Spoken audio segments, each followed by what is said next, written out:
Minasyaitonirrajim. Bismillahirrahmanirrahim. Assalamualaikum warahmatullahi wabarakatuh. Alhamdulillahi rabbil alamin. Thumma assalatu wassalamu ala sayyidina wa habibina wa syafi'ina Abil Qasim Muhammad wa ala alihi wa ashabihi ajma'in, amma ba'd. Alhamdulillah, puji syukur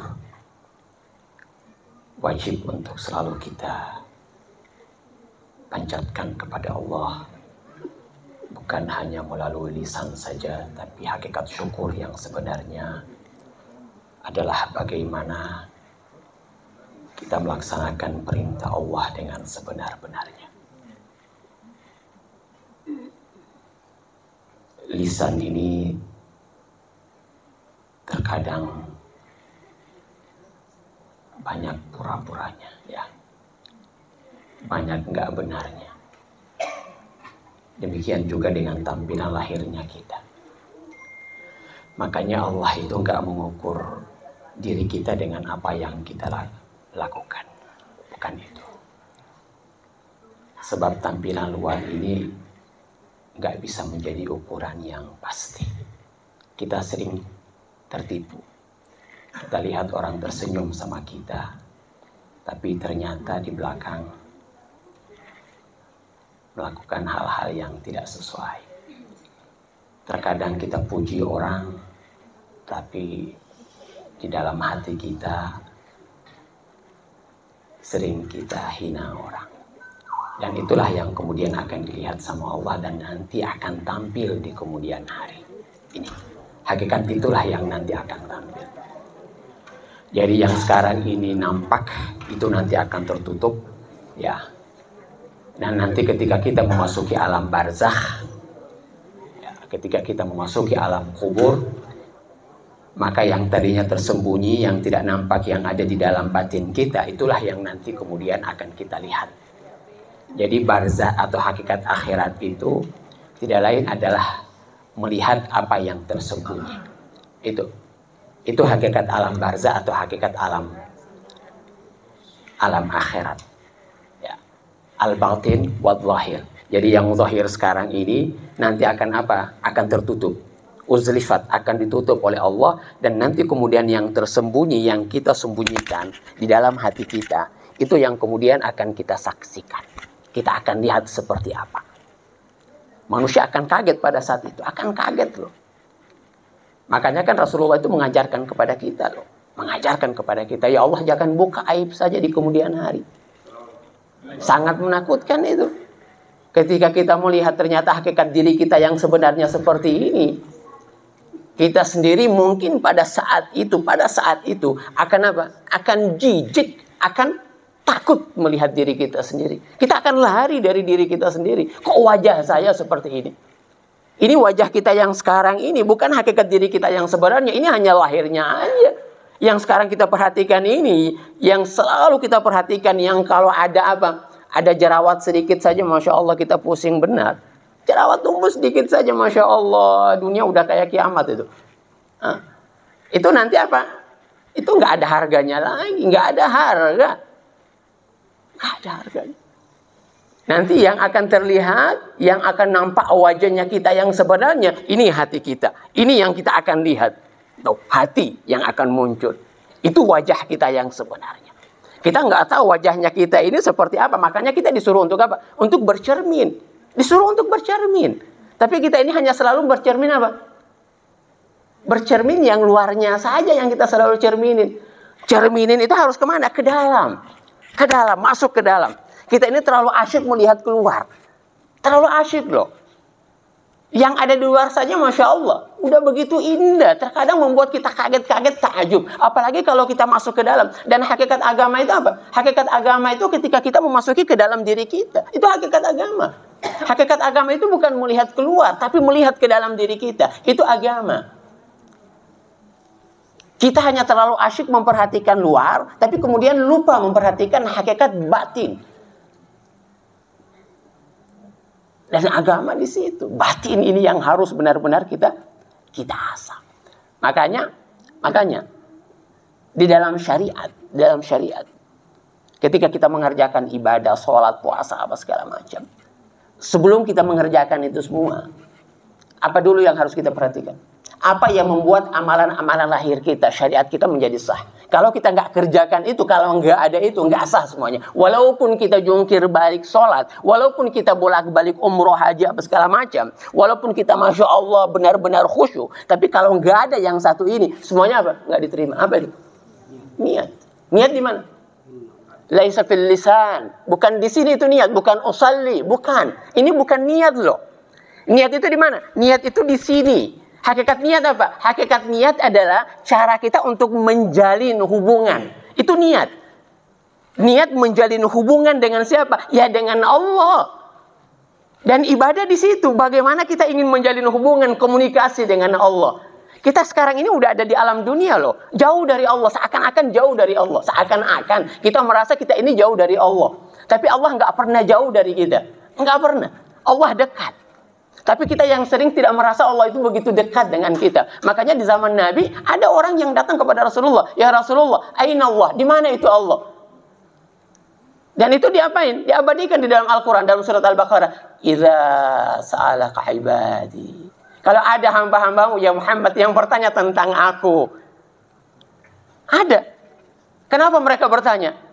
Kenapa mereka bertanya? Ada kerinduan. Ada kerinduan, ya Allah di mana dirimu ya Allah? Terkadang itu muncul loh, kerinduan kita ingin apa? Ingin berkomunikasi dengan Allah, ingin ketemu dengan Allah. Ada nggak seorang hamba yang tidak ingin melihat Tuhannya? Wallah, ada nggak? Wallah nggak ada loh. Hakikat seorang hamba, kalau dia benar-benar hamba, kalau kita menjadi seorang hamba, wallahi kita akan cari Tuhan kita. Kita ingin melihat seperti apa dirimu ya Allah. Kita akan cari itu. Makanya ketika kita datang ke mana? Ke Baitullah. Kita datang ke Baitullah, hakikatnya Baitullah apa? Hakikatnya ketika kita datang dan berdiri di atas sajadah artinya apa? Artinya apa? Artinya kita ingin ketemu dengan Allah. Mihrabmu, miqatmu, Baitullahmu adalah apa? Adalah jalanmu untuk apa? Untuk berkomunikasi, untuk melihat Allah. Itu tidak ada yang lain. Makanya ketika ditanya sama Rasulullah, ya Rasulullah, apa itu sholat? Apa itu sholat? Mi'raj. Ya Allah. Mi'raj. Artinya apa? Artinya jalan tanggamu untuk naik menuju kepada Allah. Itu jalan kita untuk menuju kepada Allah. Kita sekarang berada di alam dunia, alam materi, alam hijab, alam yang penuh dengan konflik, alam yang penuh dengan masalah. Penuh dengan masalah loh dunia ini. Di mana saja kita berada semuanya apa? Masalah. Di mana saja. Anda bisa melihat semuanya apa? Semuanya pertikaian. Semuanya apa? Peperangan. Semuanya apa? Kekacauan. Tidak ada dunia yang memberikan ketenangan, kebahagiaan kepada seseorang. Nggak ada. Anda cari di mana dunia yang bisa memberikan kebahagiaan. Anda melihat Palestina. Anda melihat Yaman. Anda melihat semuanya penuh dengan kekacauan. Kenapa? Karena dunia ini bukan milik untuk orang-orang yang apa? Orang beriman. Enggak, bukan.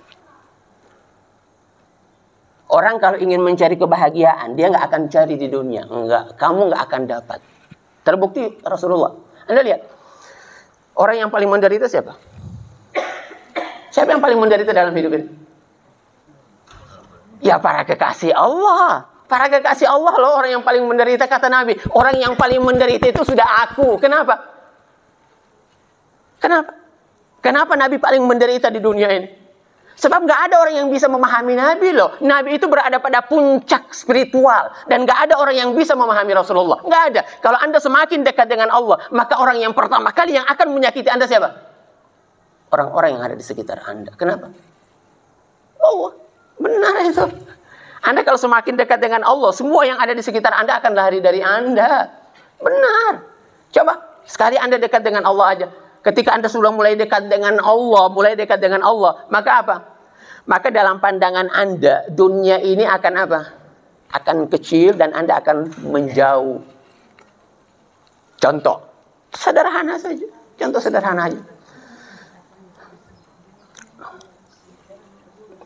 Contoh paling sederhana, kalau kita di dalam kehidupan pekerjaan, ya, dalam kantor. Kalau Anda benar-benar ingat sama Allah, Anda lurus, mustaqim, Anda fi siratil mustaqim. Anda dikucilkan atau gimana? Dikucilkan Anda. Orang lari dari Anda. Kenapa? Karena nggak bisa main mata itu. Nggak bisa. Orang lari dari Anda pada saat itu. Orang akan mengatakan apa? Anda gila. Oh Allah, Anda gila. Kok dikasih harta, dikasih uang, ditawarin ini dan itu kok nggak mau? Gila Anda. Tapi ya udah seperti itu agama. Makanya Rasulullah itu dikatakan apa? Dalam Al-Quran dikatakan apa Rasulullah? Siapa yang mengatakan? Rasulullah itu dikatakan apa? La majnun, orang yang gila. Kenapa? Karena Rasulullah itu udah dekat dengan Allah. Dunia sepertinya apa? Sepertinya dia nggak tertarik dengan Rasulullah. Makanya salah kalau orang yang dekat dengan Allah, kemudian di dalam hidupnya menginginkan apa? Kehidupan yang nyaman. Salah Anda. Ibadah nggak ada hubungannya dengan kehidupan yang nyaman di alam dunia. Nggak ada. Kalau Anda benar-benar dekat dengan Allah, wallahi, kalau Anda benar-benar dekat dengan Allah, maka ya akan terjadi dalam hidup Anda ujian. Ujian. Kalau Anda sudah mengatakan kepada Allah, ya Allah, uhibbuk, ya Allah, saya cinta kepadamu, saya ingin dekat denganmu, ya Allah, saya ingin menjadi kekasihmu, ya Allah. Nih, kalau kamu sudah mengatakan uhibbuk, cinta kepada Allah, bukan hanya sekedar beribadah loh. Beda antara cinta ingin dekat dengan beribadah, beda. Banyak orang-orang yang beribadah tapi nggak dekat dengan Allah. Banyak. Berapa banyak orang-orang yang tawaf, yang berada di Baitullah, tapi apa yang mereka lakukan? Berapa banyak? Pulang dari haji, pulang dari umrah, tapi apa yang mereka lakukan? Nggak ada bedanya. Sholat, beribadah, tapi apa kemudian mereka lakukan? Nggak ada. Beda. Kalau orang sudah cinta, mengatakan cinta artinya apa? Cinta artinya apa? Cinta artinya ketika Anda mengatakan, ya Allah, saya ingin dekat denganmu, saya ingin menjadi kekasihmu, ya Allah. Dan itulah yang Allah tunggu-tunggu dari kita. Pengakuan dan keinginan untuk dekat dengan Allah. Itu yang Allah inginkan dari kita. Artinya, ketika engkau mengatakan engkau cinta kepada Allah, berarti engkau mengatakan, ya Allah, saya ingin menjadi hambamu, ya Allah. Cinta adalah menjadi hamba. Cinta menjadi hamba. Hamba artinya apa? Saya udah katakan kepada Anda. Hamba artinya apa? Hamba atur diri atau diatur? Diatur, bukan mengatur diri Anda, bukan maunya Anda. Kalau misalnya Anda dikasih sakit, Anda dikasih derita, apa yang harus Anda lakukan? Ya terima. Ya itu hamba. Tapi kalau misalnya dikasih sakit, dikasih derita, kemudian Anda tahajud, Anda puasa, Anda banyak amal, tapi hidup Anda nggak sesuai dengan harapan Anda, kemudian apa yang Anda lakukan? Ya Allah, kenapa seperti ini? Ya bukan itu. Ya Allah, hamba itu ketika Anda diberikan sesuatu nggak sesuai dengan harapan Anda, dengan penuh senyuman, dengan penuh kebahagiaan, Anda terima semua itu. Dan Anda mengatakan, ridwan biqada'ik ya Allah, wa tasliman bi amrik. Ya Allah, saya ridha dengan apa? Ketentuanmu. Dan saya berserah diri kepadamu dengan segala urusanmu, ya Allah. Itu hamba. Dan itu yang dilakukan oleh siapa? Nabi Ayub. Sederhana saja, kalau semua para nabi ya diuji semua. Kenapa mereka diuji? Kenapa mereka diuji? Sebab mereka ingin menjadi kekasih Allah, mereka ingin dekat dengan Allah. Itu, semua para nabi, semua para kekasih Allah tidak memilih hanya sekedar beramal. Beramal artinya apa? Beramal Anda memilih hanya sekedar Anda berada di mana? Di alam dunia saja. Tapi kalau Anda ingin menjadi kekasih, di mana tempatnya kekasih? Di mana tempatnya kekasih? Kekasih berada di mana? Ya di sisinya. Di sisi kekasih. Kekasih itu berada di mana? Berada di sampingnya kekasih. Itu kekasih. Kalau Anda mengatakan Anda cinta kepada seseorang, tapi kemudian Anda lebih memilih di luar, berarti Anda apa? Terbukti kekasih? Ya bukanlah. Oh, I love you. Tetapi lebih banyak di luar. Nggak betah di rumah. Ya dusta. Kekasih itu lebih memilih di mana? Di dalam kamar terus. Berdua-dua dengan kekasihnya. Iya. Tidak ingin berpisah sedikit pun, ya Allah, saya tidak ingin berpaling darimu, ya Allah. Makanya mulutnya selalu apa? Selalu sibuk dengan berzikir, menyebut-nyebut nama Allah. Kalau dia nggak berzikir, kalau dia nggak mengingat Allah, ya Allah, seakan-akan hidupku tidak berarti, ya Allah. Itu kekasih loh. Nyebut nama Allah. Kalau kita nggak berada di Baitullah, yang kita pikirkan apa? Masalah hidup kita. Ya Allah, proyek saya, ya Allah. Ya Allah, masalah hidup saya, ya Allah, sakit saya, ya Allah, kamu sedang berada di mana? Kalau kamu benar-benar seorang kekasih, ketika kamu berada di rumah kekasih, maka yang selalu akan keluar dari mulutmu apa? Hanya nama sang kekasih. Ya Allah, nggak ada lagi waktu untuk menyibukkan diri untuk menyebut nama selain kekasih. Itu yang dikatakan oleh Rabi'ah. Rabi'ah Adawiyah, Masya Allah, kita nggak mungkin bisa mencapai makamnya Rabi'ah. Nggak bisa, ya Allah. Tapi itu makam yang bisa diraih loh. Dan itu perempuan. Jadi kalau ada orang bilang perempuan itu banyak masuk surga, saya nggak percaya itu. Masuk neraka? Sorry. Masuk neraka saya nggak percaya itu. Allah. Allah. Kenapa? Karena perempuan itu lebih perasa, lebih mudah untuk menangis, lebih mudah untuk tersentuh. Kalau laki-laki lebih banyak apa? Berpikir. Susah untuk tunduk. Dia kalau misalnya bercerita tentang masalah-masalah yang apa, yang menyentuh batin, dianya nggak menangis. Dia berpikir, ini yang disebut ini benar nggak? Itu laki-laki. Tapi kalau perempuan enggak, dia hadir dengan rasa, dia hadir dengan apa? Hati. Dan dia meneteskan air mata, dan itu yang diinginkan oleh Allah. Allah bilang apa? Yang aku inginkan darimu apa? Jiwa-jiwa yang tunduk dan menyerahkan hatinya sepenuhnya kepada Allah. Nah itu. Makanya Nabi itu paling apa? Solih. Nabi itu paling perempuan dari semua perempuan. Wallah. Nabi itu paling feminim gitu. Bukan perempuan dalam artian perempuan secara lahir, enggak. Paling feminim, paling memiliki rasa apa? Rasa rahmat, rasa kasih, rasa cinta. Dan itu milik siapa?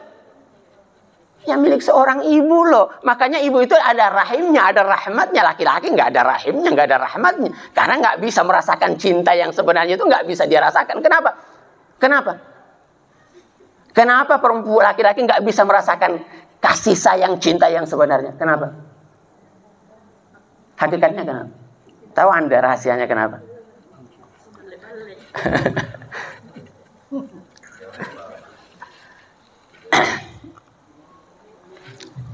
Karena laki-laki itu nggak bisa merasakan derita. Paling susah merasakan sakit.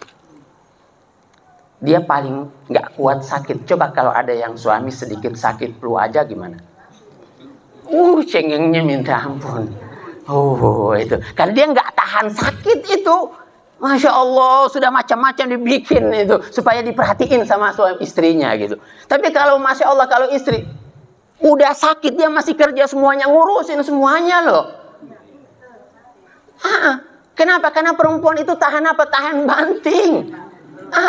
Istilahnya seperti itu, tahan menderita. Itu memang artinya apa? Artinya cinta, rahmat identik dengan apa? Identik dengan derita. Kalau Anda mengatakan cinta, berarti apa? Berarti Anda sedang meniscayakan rasa sakit. Berarti Anda sedang memilih rasa sakit. Itu sebenarnya. Jadi ketika Anda mengatakan cinta sama Allah, ingin dekat dengan Allah, Allah akan menguji loh. Allah akan menguji. Allah tidak akan menerima apa? Pengakuan-pengakuan dari kita, klaim-klaim dari kita. Enggak, Allah enggak lihat itu. Allah ingin melihat kesungguhan kita. Dan itu sudah diabadikan oleh Allah di dalam surat apa? Dalam Al-Quran. Allah bilang apa? Ahasiban nas ayyaqulu, apakah kami membiarkan manusia itu mengatakan apa? Amanna, kami beriman ya Allah, kami mencintaimu ya Allah, kami hanya ingin kamu ya Allah. Kemudian apa? Kami akan tinggalkan dia, tidak diuji? Enggak, Allah akan uji loh. Allah akan menguji kita, melihat kesungguhan diri kita.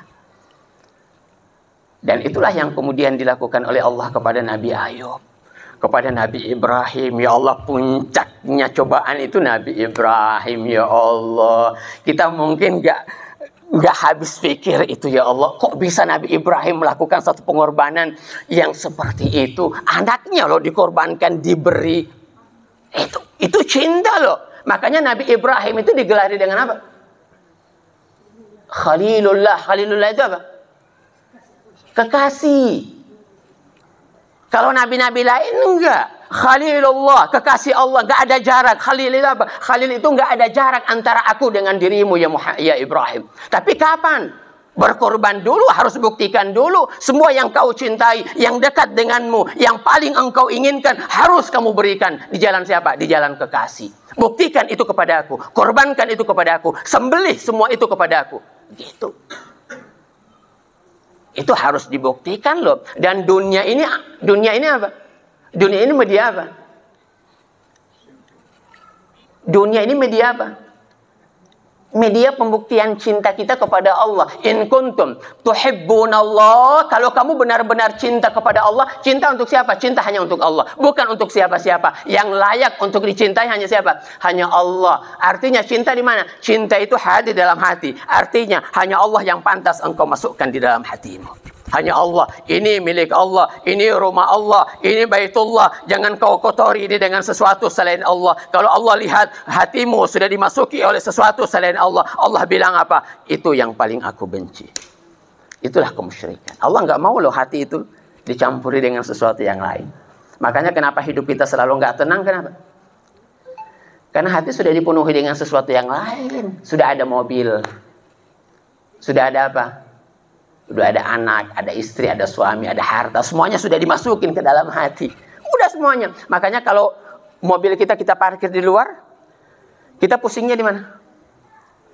Kita pusingnya di sini. Mobil di luar, tapi kita pusingnya nggak tenang di sini mikirin mobil kita. Nah itu.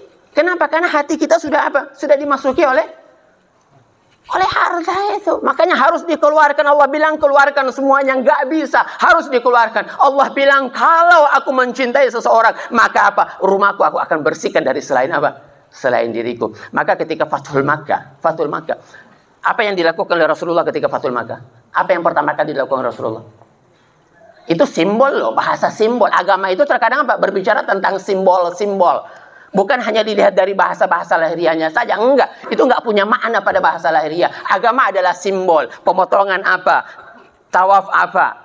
Mencium Hajarul Aswad apa? Semuanya simbol. Berbicara tentang masalah-masalah batin. Harus dilihat dari sisi itu. Tapi kalau kita hanya melihat dari sisi lahirnya aja, enggak ada nilainya loh. Begini. Apa itu yang begini-begini? Kan enggak ada bahasanya di sana. Kenapa kita mencium Hajarul Aswad? Kenapa? Kok batu dicium? Ada apa dengan batu kok dicium? Ada apa kita berapa? Dari mana? Dari Safa, Marwah, 7 kali berpulang-pulang. Kenapa ada apa? Makanya banyak orang-orang apa? Non-Muslim bertanya, apa yang dilakukan oleh orang-orang Islam di Baitullah? Kok hanya berputar-putar seperti itu? Kenapa? Karena mereka hanya melihat lahirnya saja. Lahir tidak punya apa? Nilai sama sekali. Tapi yang harus dilihat apa? Sisi batinnya. Dan itu simbol. Berbicara tentang simbol. Dan agama itu simbol. Dan itu yang harus kita pahami. Dan itu yang harus kita kejar. Kenapa kita ruku? Apa yang diinginkan dari ruku? Kenapa kita sujud? Apa yang harus kita raih dari sujud? Itu semuanya bahasa simbol. Jadi bukan hanya sekedar apa? Laisal birra an tuwallu qibalal masyriq. Jadi bukan hanya berpaling dari kiri kanan begini. Enggak, bukan itu namanya agama. Bukan. Tetapi bagaimana kamu meraih hakikatnya. Itu. Makanya kenapa coba lihat agama kita ya, begitu saja. Tidak sampai membuat kita ini menjadi orang yang sadar. Karena itu tadi. Batinnya nggak tersentuh. Hakikatnya nggak tersentuh, nggak terpahami oleh kita. Dan itu yang harus kita raih di sana. Kita harus capai di sana. Batinnya sesuatu. Dan itu di batin sini, di hati kita. Dan Allah hadir di sini loh. Kita hanya bisa merasakan keberadaan Allah. Hanya bisa dirasakan keberadaan Allah. Mungkin kita nggak bisa lihat ya Allah di mana dirimu ya Allah. Tapi di sini kerinduan itu, kecintaan itu ada di sini. Ada di sini loh. Tapi itu bisa Anda raih kalau apa? Anda betul-betul bisa merasakan kecintaan kepada Allah, rindu kepada Allah, ingin berkomunikasi kepada Allah. Pernah nggak kita dalam satu hari, pernah nggak dalam satu hari aja, dalam 1 menit saja ketika Anda sedang berada di atas sajadah Anda, kemudian lahir kerinduan Anda, ingin berkomunikasi sekedar Allah, tidak meminta apa-apa, enggak, tidak meminta, tidak mengadu, tidak mengeluh, tapi hanya Anda ingin apa? Ingin berkomunikasi, ingin berbicara dengan Allah, hanya ingin menumpahkan kerinduan Anda kepada Allah. Pernah nggak itu Anda alami?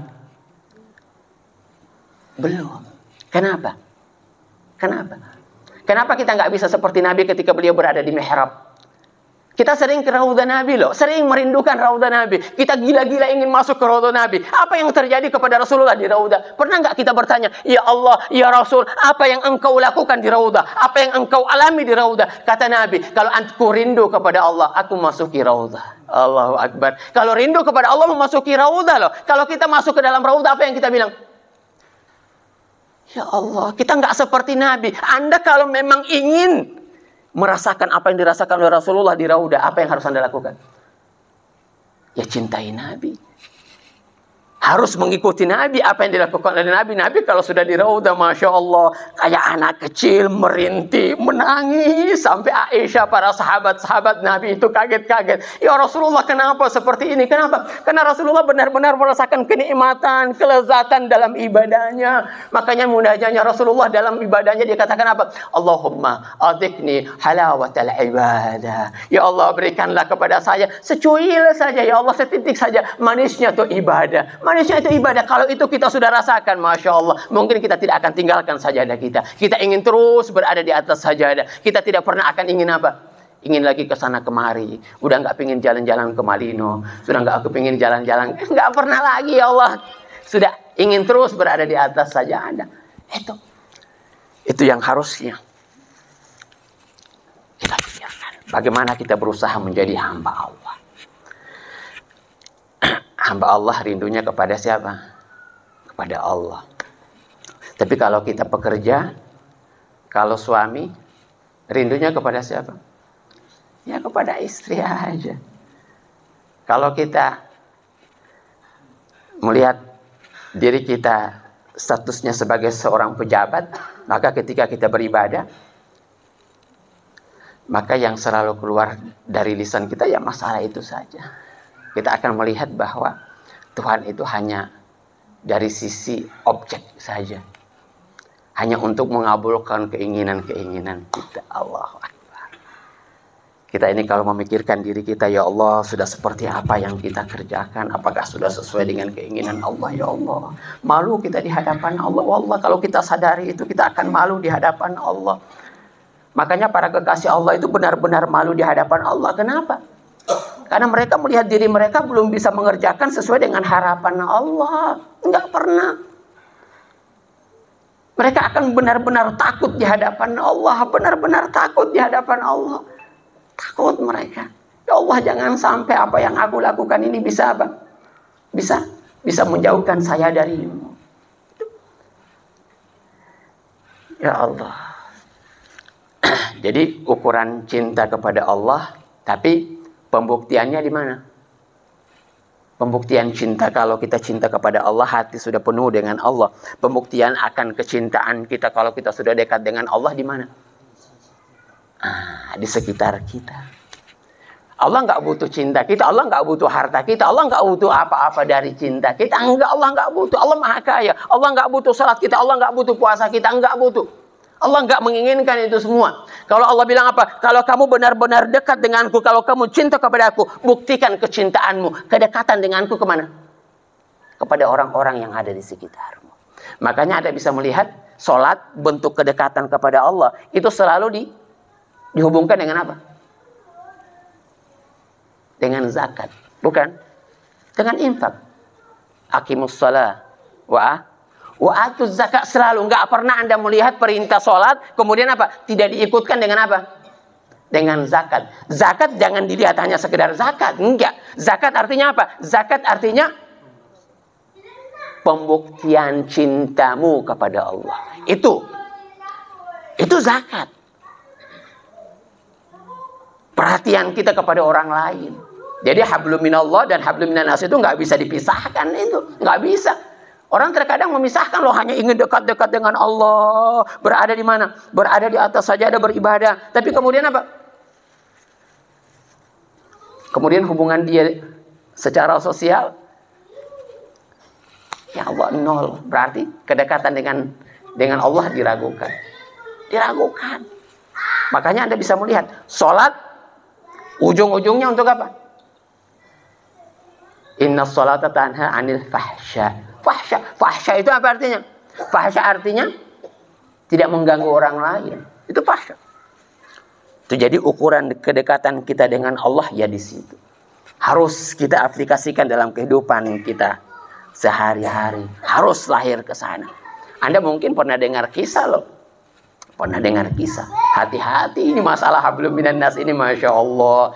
Ya Allah, menakutkan loh, sangat menakutkan. Benar hablum minan nas ini, sangat menakutkan. Kalau Anda benar-benar sadari tentang hakikat masalah hablum minan nas ini, Masya Allah, pembuktian akan cinta kita kepada Allah ini benar-benar menakutkan.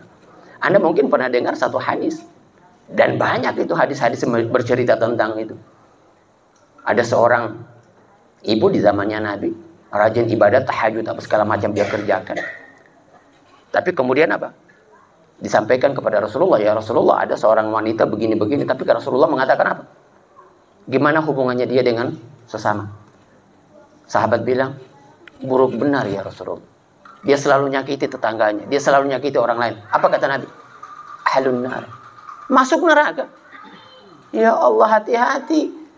Harus dibuktikan ke sana. Kalau kita udah cinta kepada Allah, cinta kepada Allah apa? Harus dibuktikan kepada orang yang ada di sekitar kita, kepada suamimu, kepada anakmu. Penuh cinta, penuh kasih. Allah itu rahmat loh. Allah itu kasih. Allah itu tidak melihat apapun juga dari perbuatan kita. Enggak, bukan itu. Seandainya Allah itu mengukur kita dari perbuatan kita, wallahi nggak ada orang yang akan masuk surga. Nggak ada satu orang pun. Tapi karena Allah melihat dengan apa? Dengan kasih sayangnya, dengan cintanya. Itu.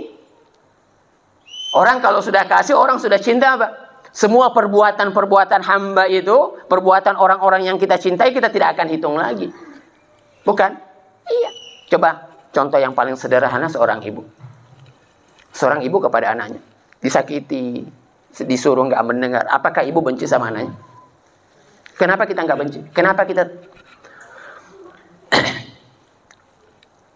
tidak membenci mereka? Kenapa? Karena Anda tidak melihat perbuatan mereka. Anda selalu melihat dengan kacamata apa? Kacamata sayang, kacamata kasih. Selalu itu yang Anda dahulukan.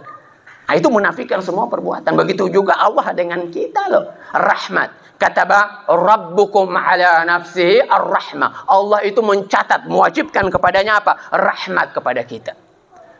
Itu. Makanya di dalam ayat Al-Quran, ketika Allah menciptakan, saya sudah jelaskan minggu-minggu lalu, apa bulan-bulan yang lalu, ketika Allah menciptakan Nabi Adam, yang protes siapa? Malaikat kan? Malaikat dulu yang protes loh. Yang protes malaikat. Iblis nanti ngikutin malaikat aja, itu iblis kayaknya. Malaikat dulu yang protes. Mereka katakan apa? Ya Allah, untuk apa kamu ciptakan nih? Untuk apa ya Allah? Nggak ada kebaikannya ya Allah. Nggak ada kebaikannya. Kenapa? Karena malaikat melihat dari sisi yang mana? Melihat dari sisi materinya. Melihat dari sisi jasadnya. Nggak ada kebaikan. Semuanya gelap. Semuanya buruk. Dia lihat dari sisi materi. Itu. Mereka bilang apa? Yasfikud dima, akan saling membunuh, akan saling mencaci. Itu semuanya. Tapi Allah bilang apa? Tetap Allah ciptakan. Kenapa? Karena kasih sayangnya Allah. Kasih sayang hanya itu saja. Allah nggak mengharap apa-apa dari kita. Bukan apa ya Allah. Ya Allah, apa yang Engkau inginkan dari kami? Ya Allah, kalau bukan amal perbuatan kami. Ya Allah, nggak ada apa-apanya amal perbuatan kita. Ya Allah, sholat kita aja coba kita lihat seperti apa. Ya Allah. Ya Allah, mau sholat saja Masya Allah. Begitu cepatnya kita terkadang kesana kemari. Pikiran kita nggak pernah hadir di hadapan Allah. Lalu yang seperti ini yang kita harapkan ganjaran surga. Ya Allah. Malu kita di hadapan Allah setelah Anda mengerjakan sebuah amalan yang diperintahkan oleh Allah, tapi tidak sesuai dengan keinginannya Allah. Lalu kemudian Anda mengeluh, meminta sesuatu di hadapan Allah. Ya Allah, malu kita. Malu. Harusnya kita kerjakan dulu. Sama halnya dengan orang yang sudah berbuat baik sama kita. Penuh berbuat baik, dia kasih semua ini. Kira-kira kita gimana dengan dia? Kalau ada dia di hadapan kita, kira-kira gimana sikap kita? Masya Allah, mungkin kita hormat benar, kita nggak bisa melakukan apa-apa gitu. Itu kita nggak mau meminta lagi, kita malu untuk meminta, malu untuk mengeluh. Kenapa? Udah terlalu baik dirimu. Ini kita ya Allah. Tapi coba lihat. Tapi Allah bilang nggak peduli, Allah nggak peduli. Allah bilang udah minta saja, salni, minta kepada saya, minta. Allah bilang udah datang saja, mengeluh saja, kata Allah. Kenapa? Karena itu awal dari kita ingin dekat dengan Allah. Awal siapa tahu ketika Anda mengeluh di hadapan Allah, lama-kelamaan, karena Anda sudah merasakan kedekatan dengan Allah, pada akhirnya kamu lupa untuk mengeluh di hadapan Allah. Mungkin itu akan muncul suatu hari nanti. Udah nggak apa-apa. Jam berapa nih? Jam 5. Sampai jam berapa? Tidak, siapa tahu. Jangan sampai saya keasyikan bicara tapi ya, terserah, saya serahkan. Udah 30 menit, jadi ya, alhamdulillah ini sangat hakiki karena hal yang kita tidak lihat hanya kita yakin bahwa dia ada. Mungkin ini ada waktu untuk ibu-ibu atau bapak-bapak mau bertanya. Jangan sampai ada sedikit ada di perasaan bahwa ini yang perlu saya tanyakan. Silakan ibu. Atau ada bapak yang mau bertanya? Bapak Jupri dulu. Ini bapak-bapak.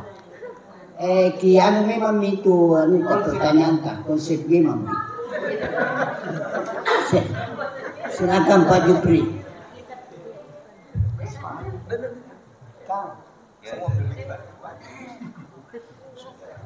Baik, bismillahirrahmanirrahim. Assalamualaikum warahmatullahi wabarakatuh. Jadi saya bukan bertanya, cuma nyontek dari apa yang tadi terselip dalam penjelasan Pak Ustaz. Ya, kita salat itu sujud, ruku dan sebagainya. Pada saat kita tahu apa sebagainya, itu yang benar-benar penjelasan Pak Ustaz. Apa yang kita lakukan? Terima kasih. Ya. Saya langsung jawab atau gimana? Oke. Ini kita berbicara tentang mana ibadah, rahasia ibadah. Apa dibalik dari apa yang terlihat pada luarnya. Jadi panjang lebar ya, tapi pada akhirnya kita nggak mungkin bisa berbicara terlalu panjang tentang masalah ini, sangat dalam sebenarnya. Dan inilah sebenarnya yang harus kita sering pelajari. Harusnya. Sebenarnya kalau mau dipikir-pikir ya, kita itu udah tahu semuanya. Bukan? Secara lahir kita udah tahu semuanya. Anda kalau dengar ceramah pasti Anda bilang, ya, iya, saya udah tahu. Kan begitu. Apa yang dia mau sampaikan Anda udah tahu. Yang baik dan benar, itu aja berputar-putar di situ saja, nggak ada yang lain. Nggak ada, disuruh ikhlas, disuruh ini, disuruh itu, semuanya Anda udah tahu. Tapi bagaimananya ini yang sering menjadi masalah. Bagaimananya. Itu yang harusnya kita cari. Kita masuk pada aplikasinya, bagaimana menjadi hamba. Bagaimana menjatu. Jadi agama itu apa? Agama itu Anda menyatu dengan hakikat. Itu agama, bersentuhan langsung. Jadi bukan sekedar Anda mengatakan, bukan sekedar Anda apa? Bukan sekedar Anda berbuat, bukan. Tapi bagaimana Anda mengalami.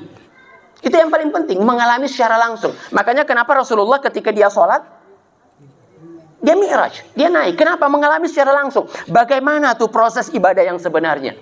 Dan Nabi Ibrahim ketika dia tawaf, apa yang dia bilang? Arina manasikakum. Manasik itu seperti apa? Diperlihatkan oleh Allah apa yang terjadi di alam sana. Apa yang dilakukan oleh para malaikat, itu diperlihatkan. Jadi semuanya ini perbuatan-perbuatan apa? Perbuatan-perbuatan batin. Hanya kemudian karena kita ini berada di alam materi, kebetulan saja kita ini berada di alam materi, di alam jasad. Tapi hakikat diri kita yang mana? Ruh. Ini hakikat diri kita. Itu ruh. Dan ruh itu apa? Ruh itu hubungannya dengan Allah. Allahu Akbar. Seandainya orang memahami yang sebenar-benarnya hakikat diri dia, ya Allah guncang Anda. Wallah Anda akan jatuh tersungkur. Anda paham diri Anda siapa. Wallah. Wa nafakhtu fihi min ruhi Allah. Ini satu hakikat yang benar-benar apa? Benar-benar dalam loh. Man arafa nafsa faqad arafa rabba. Kalau kamu pahami hakikat dirimu, siapa hakikat dirimu, wallah kamu akan sampai kepada Allah. Kau akan tahu siapa itu Allah. Kamu akan tahu. Hanya di sini aja. Nah, makanya manusia ini punya jasad dan punya apa? Punya roh. Punya roh. Jasad belakangan ada. Yang pertama kali ada apa? Ya roh dulu. Dan ruh itu apa? Ruh itu sifatnya non materi, nggak ada materinya, nggak ada jasadnya itu. Makanya yang non materi itu nggak pernah bisa difahami seperti apa. Saya mau tanya, nggak usah jauh-jauh. Cinta kita tahu nggak bentuknya cinta? Nggak pernah kita tahu bentuknya cinta itu seperti apa, tapi ada di dalam. Hanya biasanya kita perlu apa? Perlu bentuk cintanya. Bentuk cinta kita biasa artikan dalam bentuk apa? Dalam bentuk kartu. Dalam bentuk ucapan, dalam bentuk bunga. Tapi apakah itu semua menggambarkan hakikat cinta? Bukan. Cinta itu lebih besar daripada itu semua. Bukan berarti cinta saya itu seukuran cincin. Bukan berarti cinta saya itu seukuran apa? Gesekan kartu. Bukan itu lebih daripada itu. Tapi terkadang kita mengukur semuanya itu di situ. Dan itu salah. Dan itu salah. Dan itu tidak akan menggambarkan hakikat yang sebenarnya. Begitu juga dengan Allah. Kita mengukur Allah, kasih sayangnya Allah dengan ukuran-ukuran apa? Materi. Pemberiannya Allah ini. Oh ya Allah, Allah Maha Kasih. Kata siapa ukurannya Allah, kasih sayangnya Allah sebesar ini? Lebih besar daripada itu. Dan kita tidak akan tahu cinta kasihnya Allah kepada seorang hamba seperti apa. Bisa saja masalah hidupmu, konflikmu, masalah-masalah, peristiwa-peristiwa yang kurang menyenangkan. Itu adalah cinta Allah kepada kamu. Tapi kita selalu merasa bahwa apa? Masalah hidup bukan bentuk cinta Tuhan. Kata siapa? Allah nggak bisa dibayangkan seperti apa. Ini itu hakikatnya. Oke, jadi ruku, sujud apa segala macam ini sebenarnya masuk kepada masalah itu rahasia ibadah.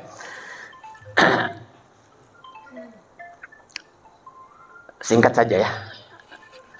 Biasanya kalau ada kajian yang namanya kajian rahasia-rahasia sholat, ada sholat khusyuk misalnya, dan itu kita pelajari itu semuanya awalnya dulu. Tapi oke, ruku itu sebenarnya sepintas aja. Ruku itu antara sholat itu hanya tiga gerakan saja. Inti sholat itu 3 gerakan saja. Apa? Qiyam, berdiri, ruku, sujud, itu saja. Makanya di dalam Al-Quran Allah bilang apa? Aqim, berdiri, kemudian apa? Warake, wasajud, sujud, itu aja. Yang lain-lain itu apa? Yang lain-lain itu bunga-bunganya sholat. Dan kita sering berantemnya di situ. Yang mau begini, nggak begini, itu tidak masuk pada hakikat sholat. Dan Allah nggak lihat itu. Kamu mau sholat mau begini, itu urusan kamu. Yang penting kamu berdiri, udah selesai. Itu aja. Sekarang kita ribut, ya Allah yang sah begini, ya Allah habis waktunya kita di situ. Ngapain kita ngurus-ngurus masalah seperti itu? Ada apa? Apakah itu bisa semakin membuat Anda dekat dengan Allah, malah membuat Anda jauh dari Allah itu? Berantem kita pada masalah-masalah yang nggak penting. Habis waktunya kita, umur kita ini terbatas loh. Sampai kapan kita mau sibuk dengan masalah-masalah yang kecil? Sampai kapan? Apa yang kamu yakini, kerjakan. Yang diyakini oleh orang lain, udah, jangan peduli. Kok kita yang dikerjakan sama orang lain pusing di sini? Ya Allah. Kan begitu. Anda pusing dengan apa yang dikerjakan sama orang lain, sedangkan Anda sendiri belum tentu mau masuk surga. Ya Allah. Udahlah. Nah, jadi intinya berdiri, kemudian apa? Ruku. Makanya nggak ada orang ribut pada ruku. Ruku satu aja. Ruku saja. Mau tangan begini, itu bukan urusan. Itu aja, ruku. Kemudian apa? Sujud. Itu aja intinya. Nah, jadi maknanya apa? Ini kalau kita berbicara, wah, dalam lagi nih. Kalau kita berbicara tentang proses perjalanan seorang hamba dari alam apa? Dari alam materi menuju kepada Allah. Ini berbicara tentang innalillahi wa inna ilaihi raji'un.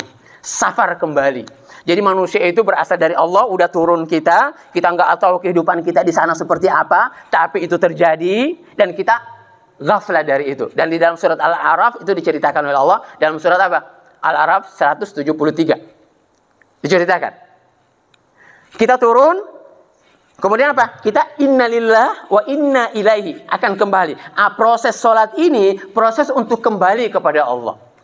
Jadi ibadah, doa dan ibadah adalah bentuk kita untuk kembali kepada Allah. Kita berada di alam apa? Kita berada di alam materi, kita terhijabi dari Allah. Semua alam dunia ini alam kegelapan. Kita tidak merasakan keberadaan Allah di alam dunia ini. Kita nggak tahu ya Allah di mana Allah. Kita kehilangan jati diri kita di alam dunia ini. Kita terpengaruh dengan kehidupan dunia. Kita larut dengan hiruk pikuk dunia. Kita tidak tahu lagi hakikat diri saya siapa. Maka pada saat itu Allah bilang apa? Kalau kau ingin kembali kepada aku, beribadah. Kemudian apa? Doa. Doa artinya apa?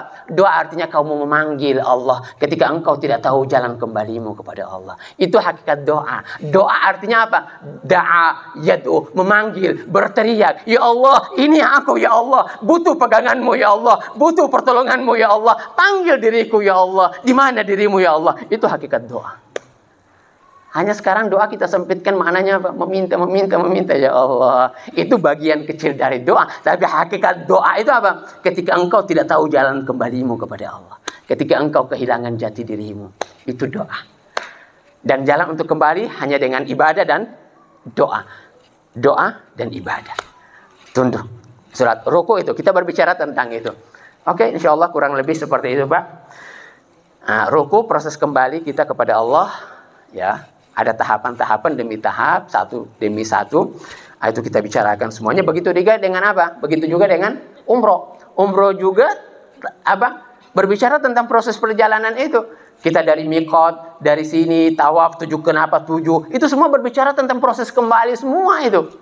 Kenapa harus Safa, kenapa harus Marwah, ada apa di sana semuanya. Berbicara tentang itu semua. Tidak ada berbicara tentang alam materi, enggak. Berbicara tentang alam batin. Berbicara tentang alam perjumpaan antara hamba dengan Tuhannya. Berkomunikasi kita dengan Allah kita. Ya Allah, seperti inilah hakikat diri seorang hamba. Ketika dia kembali kepada Allah, dia temukan hakikat dirinya yang sebenarnya ketika dia hadir di atas sajadah atau dia hadir di Baitullah, sehingga dia tidak ingin kembali lagi. Ya Allah, saya tidak ingin kembali lagi, saya ingin mati di tempat ini. Tapi kita selalu cari mati apa? Mati secara lahir. Mati secara lahir itu tidak ada nilainya. Semua binatang juga mati. Tapi mati secara hakiki yang harus kita cari. Dan itulah yang dikatakan kalau orang mati, dia umroh, dia haji dan dia mati di sana, surga. Orang lihatnya dari sisi apanya? Lahirnya. Abu Jahal, Abu Lahab juga mati di sana loh. Bukan itu yang mau dicari. Ya, kita selalu melihat dari ukuran-ukuran materi. Sorry loh, agama itu bukan hanya itu. Ya Allah, jangan sempitkan mana agama. Tapi bukan berarti syariat dilupakan. Syariat dan hakikat harus diapain? Digabung. Dua sayap untuk berjalan menuju kepada Allah. Kanan dan kiri. Itu harus berjalan dua-dua itu. Oke, kurang lebih seperti itu Pak. Insya Allah. Ya, makasih Pak Ustaz.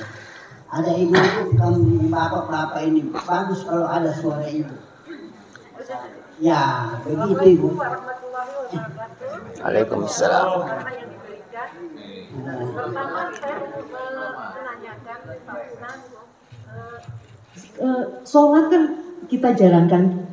Terus nabi-nabi juga menjalankan sholat. Seperti menyambung dari pertanyaan Bapak tadi adalah mengenai sholat. Ya. Nah, bagaimana cara sholat dari para nabi sebelum Nabi Muhammad? Ya. Yang pertama itu. Yang kedua Ustadz, supaya sekalian. Ya. Banyak ustadz-ustadz yang mengatakan bahwa susah, sepertinya dari yang disampaikan itu susah sekali masuk surga. Seperti harus begini, padahal kita juga percuma sujud ini, puasa ini, seperti itu. Jadi kalau orang yang sedang mencari itu akan berpikir bagaimana di agama sebelah, di agama sebelah gampang sekali, semua sudah dijamin sama Allah. Nah, bagaimana cuma kita agama ini supaya tetap seperti tidak sulit, tetapi kita tetap harus menjalankan syariat-syariat itu. Nah, itu akan harus kembali lagi. Saya lihat seperti semua dijamin oleh Allah, dijamin oleh agama sebelah, tetangga sebelah itu. Seperti itu sekarang sudah menjadi. Tapi kalau di tempat kita kok setengah mati, padahal sebetulnya Allah kan sudah kita juga dijamin bahwa Allah itu Maha Pengasih, Maha Penyayang. Dia apapun dosa kita seluas lautan Allah akan ini. Tetapi yang kami juga bersyukur bahwa itu untuk mengingatkan kita semua untuk selalu tetap jalan di jalan syariat Allah. Terima kasih. Assalamualaikum warahmatullahi wabarakatuh. Waalaikumsalam warahmatullahi wabarakatuh. Pertanyaan yang sangat luar biasa. Ya. Berbicara tentang rahmatnya Allah, kasih sayangnya Allah. Jadi Allah itu semua wujudnya Allah itu kasih. Semua wujudnya Allah itu rahmat, kasih sayang. Ini pernah terjadi kepada Rasulullah dengan seorang wanita di zamannya Nabi. seorang ibu sedang memasak. Pada saat itu Rasulullah lewat di situ. Kemudian dia tanya kepada Rasulullah, ya Rasulullah, katanya Allah itu maha pengasih, maha penyayang, Arhamur Rahimin, maha pengasih dan maha penyayang. Betul. Kalau begitu, kok Allah itu memasukkan seorang hambanya ke dalam neraka? Seorang ibu saja itu tidak ingin melihat anaknya menderita, lalu bagaimana dengan Allah? Nabi itu nangis itu. Dengar ucapan itu Nabi nangis. Nabi bilang, wallahi, Allah itu nggak pernah pingin hamba-hambanya masuk neraka. Sebab neraka itu hakikatnya nggak ada di sisi Allah. Semuanya itu kebaikan, semuanya itu surga di sisi Allah. Neraka itu di mana? Neraka itu ada di sisi kita. Kita yang ciptakan neraka, kita yang berbuat neraka. Bukan di Allah loh. Bukan di Allah. Allah nggak pernah ingin mengadab kita. Mohon dipahami. Allah, ini sedikit saja ya, sedikit saya ingin membuat Anda berpikirlah. Lihat ya.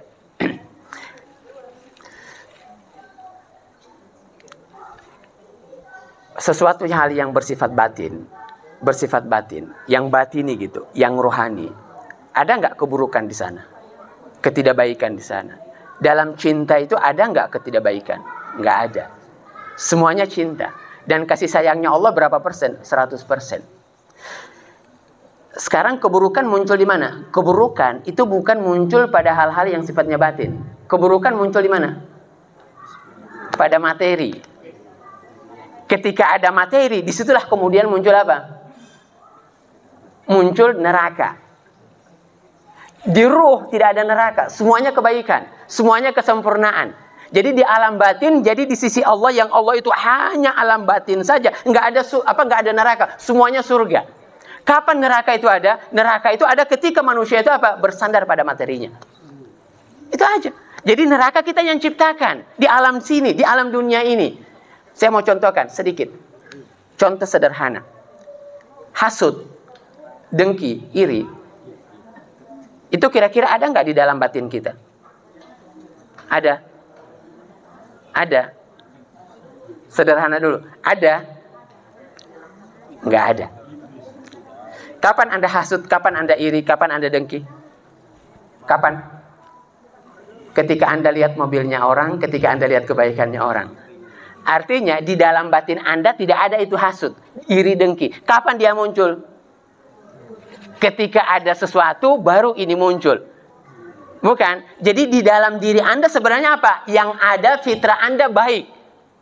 Fitrah Anda baik, fitrah Anda cinta. Tapi kemudian muncul hasud, muncul dengki, muncul apa? Itu disebabkan oleh apa? Disebabkan oleh sesuatu yang ada di sisi orang itu. Kapan kemudian hasud Anda, iri Anda, dengki Anda akan hilang? Kalau itu hilang. Makanya Anda selalu mendoakan, hilangkan harta orang itu, hilangkan kebaikan orang itu. Supaya apa? Hasud Anda juga ikut hilang. Hakikatnya nggak ada itu semua. Nah, jadi pada hakikatnya neraka itu kita yang ciptakan di alam dunia ini. Di sana itu nggak ada. Hakikatnya seperti itu. Nah, jadi semuanya rahmat, semuanya kasih sayang di sisi Allah. Makanya Allah itu tidak melihat perbuatan kita, Ibu. Allah nggak melihat perbuatan kita.